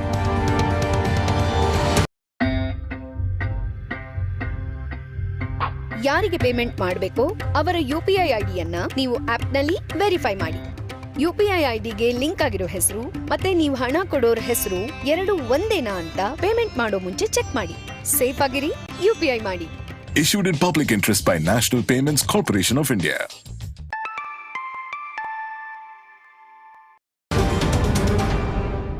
Namaste, Jai Hind. Welcome to another edition of ANI Podcast with Smita Prakash. Today my guest is Annamalai Kuppuswamy, the state president of the BJP in the southern Indian state of Tamil Nadu. Annamalai hails from the Karur district in Kongu region of Tamil Nadu.